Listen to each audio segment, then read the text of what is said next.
This game will be good. The Spurs will show that their recent success is not a fluke or circumstance, but that they are a real competing team in the West. The way you do that? By beating bad teams like the Los Angeles Clippers. The Spurs are in LA for a late game against the Clippers team that's on a 3-game losing streak. The Spurs will look to extend that tonight as they continue to show improvement each and every time we see them on the court. What's up, Spurs Digest family? I am Bryan Colbert here with another pre-game show. The Spurs are getting ready to take on the LA Clippers out in LA. They're going to be facing the wall, so you know we got to get into it. And they're coming off of a big win. They're coming off of a big win that has you guys all excited over the Minnesota Timberwolves. And we know you're excited because you've been in those comments. You've been interacting with us. You've been interacting with the polls, and we appreciate that so much. If you have not subscribed yet, make sure you subscribe right now or click the doorbell so you get notified every time we drop a video, because we're just going to keep them coming. You guys helped us get to 2K so fast. We got it over the weekend. I knew we would do it before the weekend was over, and y'all helped us do it expeditiously. And now we're on the road to 3K. Then one day we'll be on the road to 10K, and we're just going to keep going with you guys because y'all are the best. And there's so much to be excited about when it comes to these Spurs. And so let's get right into it. Y'all know how we like to do it. 3 keys to a win. That's how we're doing this right now. And our first key is, of course, number 3, Chris Paul, who has been balling on the offensive end. Now, you heard me saying it in the preseason. You heard me saying it leading up to these games. Chris Paul needs to be more aggressive and more active on the offensive end. He needs to look to score. He needs to look to shoot.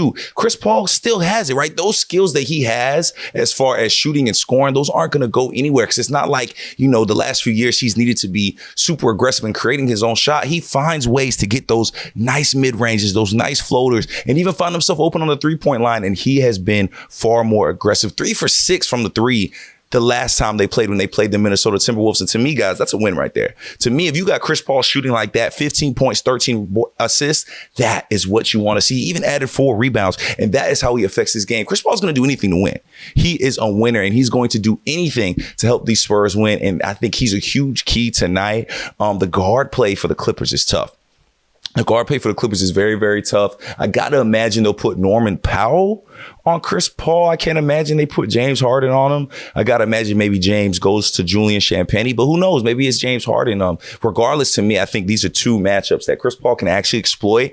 Again, he's not exploiting things with athleticism anymore. He's exploiting it with just smarts and being able to move around the ball. And his connection with Victor Wembanyama has been so big. It's been so crucial for this team. And you're seeing it grow more and more and more. You're seeing the way that they're able to just expose teams in the pick and roll. And Chris Paul being more aggressive shooting is helping that. It's helping Wemby because now he's a real threat. Before, they would just focus on Wemby whenever they did those pick and rolls. Now they don't have to. Now defenses has to be honest, because Chris Paul could either take that midi, pull back and shoot a 3, make the right pass to an open shooter, or get it to Wemby. There's a lot of options there. Now, to me, that keeps defenses honest. So to me, this is a huge part of the success of this Clippers team. And again, they're really good offensively on the perimeter, but I don't feel like they have they're very great on defense, and that's why they've been struggling, right? Again, 3-game losing streak. That happens to teams that are still trying to figure it out. And to me, I think the Spurs have found a way to figure it out a little quicker. And again, you got to get wins over teams like this if you want to start making those playoff pushes, if you want to be a real team in the West. And to me, the Clippers don't match up well with the Spurs. The way the Spurs are playing defensively, I think the Spurs are a nightmare for the Clippers and a lot of these West Coast teams.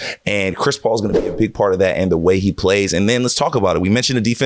Let's talk about that defense, because that is crucial in tonight's game, because it's not just James Harden who is balling for the Clippers. It is also Norman Powell. Norman Powell actually leads the Clippers in scoring, averaging over 25 points a game. Now, we know it's early, but he's already put up a 30-piece. Norman Powell is in a role where, I feel like he's been waiting to be in a long time. He wasn't in this role in Portland. He didn't really play it last year like this, but now that it's really just him and James, he's really able to cook up and allow James to really be that point guard. So defense is going to be key. And, you got another 7-footer down there in Zubac, who, rebounds really, really well. He's extremely efficient, and he scores around the basket very, very well, leading the team in field goal percentage. So this is a team right now that is really a matchup nightmare for defenses, but I think that's been our strength for the Spurs. I think the way we've been able to play defense has been a strength for us, and I think it's going to continue to be a strength, and we show it tonight, right?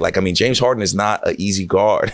Norman Powell has not been an easy check, but I can't make enough noise about what Jeremy Sochan has been able to do for this team. Jeremy Sochan has just been so impressive. He's been just so crucial in the way we've been able to play defense and guard around the perimeter, but also in the post. Jeremy Sochan does everything. I saw a comment saying, hey man, why don't you show Jeremy Sochan no love? You got to be new to this page because there's one person that's on the Jeremy Sochan train.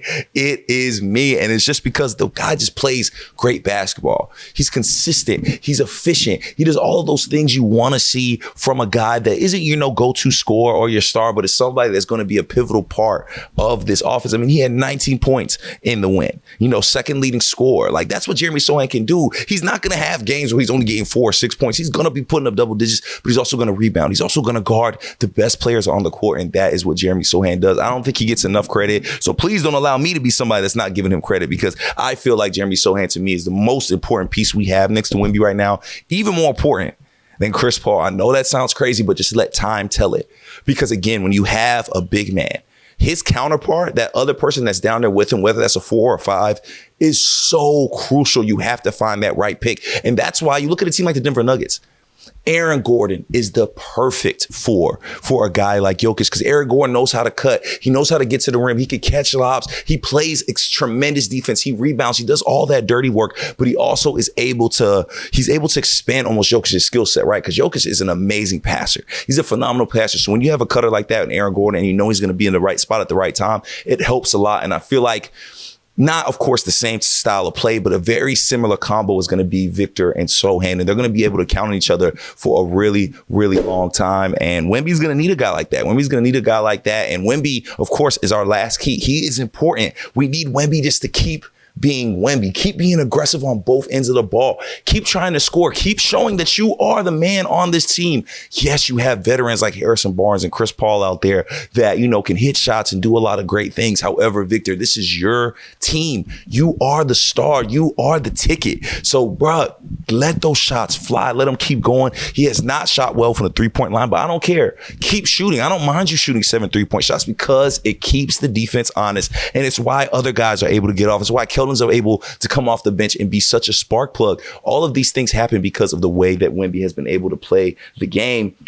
And to me, it's crucial, man. It's so crucial that Wemby continues just to be aggressive and just continues to be the man. Be that guy. Step into it, dude. Like, Gregg Popovich has said, we're handing you the keys to this team, and you have the pieces around you. Like, a lot of times rookies don't get that. You know what I mean? There's a few rookies in Detroit that wish they got the players around them that Wemby had so quickly. It's just a testament to what they believe Wemby can do. You go out and spend money, you go out and make trades, you go out and get guys to build around you. That means the team believes in you. But you have to show up. You have to show that you are a piece of this team and that you're a future superstar. And I think he's already done that. So just keep doing it, right? 18.2 points per game, 10.6 rebounds, 3.2 blocks a game is insanity. He had 2 against the Minnesota Timberwolves. Again, going up against the former Defensive Player of the Year, he put up 17 points. You know what I mean? Again, not a perfect game, not a great game for Wemby standards. However, just keep being aggressive, man. It's going to take time. These things don't happen overnight. And I truly think